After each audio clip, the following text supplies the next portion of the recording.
ये तो आगे बढ़ने वाला सिनेरियो ही नहीं है और कोई डायलॉग का फोरम भी नजर नहीं आता। हर चंद दिन के बाद एक अचंभे का मसला सामने आ जाता है और सब एक दूसरे का मुंह देखते रहते हैं। सनतकार परेशान है, क्या कहेंगे आप इस पे तेली साहब? बिस्मिल्लाहिर्रहमानिर्रहीम।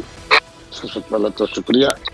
बात ये है भाई कि ये जो इनकी जो फाइनेंस की इनकी जो टीम है, जो ये फाइनेंस का सब काम कर रही है, बजट बना रहे वगैरह वगैरह, उनकी नज़र में तो शायद कोई किस्म का वो नहीं है, क्या कहते हैं, इनके लिए कोरोना तो है ही नहीं ना। इन्होंने बजट जो बनाया है उसमें ना तो कोई रिलीफ मेजर जैसे लिए कि इंडस्ट्री चले, बिजनेसेस चले, ना कोई इन्होंने रिवाइवल के लिए कोई ऐसा सेटअप किया है।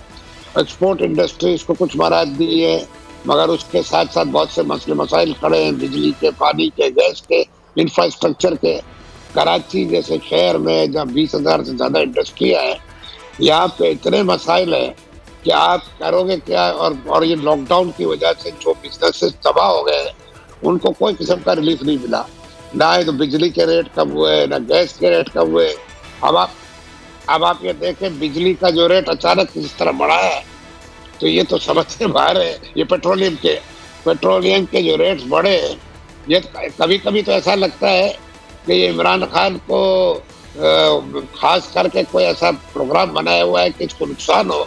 इसलिए कि देखे बजट फाइनल हो रहा है एक आध दो दिन में, ना बजट के अप्रूवल के टाइम पे ये इन्होंने ये पेट्रोलियम के रेट बढ़ाए, वो भी 25-25 रुपए। तो इसका मतलब क्या है? इसका मतलब ये है कि 2-3 टुकड़ों में बढ़ा लेते बाबा, अगर बढ़ाना ही था तो। मैं समझता हूँ ये उसके लिए। और जब प्राइसेस घटती है तो जनरल प्राइसेस घटती नहीं है, यानी कि खाने पीने की चीजें, ये वो पेट्रोलियम प्रोडक्ट्स की वजह से जो प्राइसेस घटी, महंगाई में इजाफा हो जाता है। कोई लंबा चौड़ा फर्क नहीं पड़ा आम आदमी को और ना ही बिजनेसेस को। और अब वापस बढ़ेगी तो वो और ज्यादा बढ़ जाएगी। तो मकसद मेरे इस वक्त कोई चीज इनके कंट्रोल में नजर नहीं आ रही। मुझे तो समझ में नहीं आ रहा, कंफ्यूजन इनको भी है, हम सब समझ रहे हैं कि अच्छा होना चाहिए, कैसा लगा।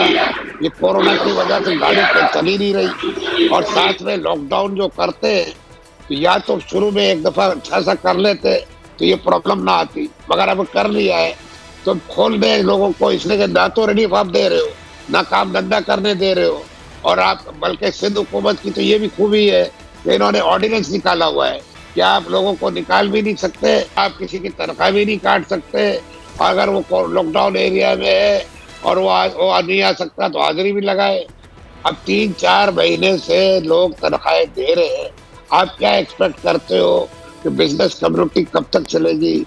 छोटे कारोबारी तो बिल्कुल तबाह हुए हुए, दुकानदार लेवल के, ये छोटे सभी तो इस हालत में है कि आई थिंक वो वापस सर्वाइव करेंगे। अच्छा, अब ये बताएं कि छोटे ताजिर भी परेशान है, आम शहरी भी परेशान है, इंडस्ट्री भी बंद हो रही है, कोई स्ट्रैटेजी भी नहीं है। कराची जैसा इतना बड़ा शहर जहाँ पे 25-26 हज़ार इंडस्ट्रीज हैं, बड़ी छोटी, जहाँ पे लाखों की तादाद के अंदर जो है वो हम ताजिर बिरादरी को परेशान होता देख रहे हैं। हुकूमत का रोल वो नहीं है।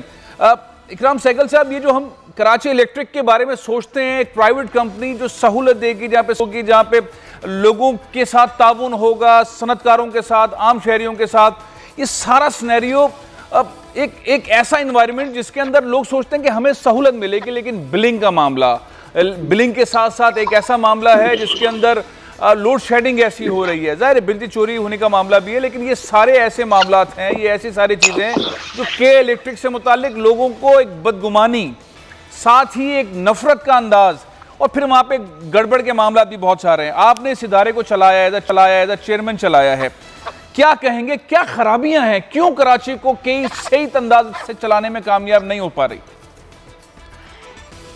कराची इलेक्ट्रिक की प्रॉब्लम सिंपल है कि हम पूरी चीजें लपेट में ले लें। कराची इलेक्ट्रिक सर्विस कंपनी है जिसका काम है इसके अंदर काफी प्रॉब्लम्स हैं, जो जनरल प्रॉब्लम, जनरेशन की प्रॉब्लम कम है अभी, ट्रांसमिशन की प्रॉब्लम कम है, डिस्ट्रीब्यूशन की प्रॉब्लम ज्यादा इसलिए है कि जब वो जो आपको चाहिए जनरेशन की नहीं मिलती तो क्या करेंगे। आप 2-3 बातें मैं आपको बताता हूं। जी। इसके अंदर आपके पास प्लानिंग होनी चाहिए जिसके अंदर इन्वॉल्व होनी चाहिए, गवर्नमेंट के पास शेयर्स हैं, दूसरी जो शेयर वो अनफॉर्चुनेटली उसकी मेजॉरिटी शेयर है आज भी। तो एक्चुअली अगर देखा जाए तो कंट्रोलिंग मेजॉरिटी शेयर होल्डिंग और अर्ज में जो है उनकी नॉमिनेटेड नाउ आ जाए रिगार्डिंग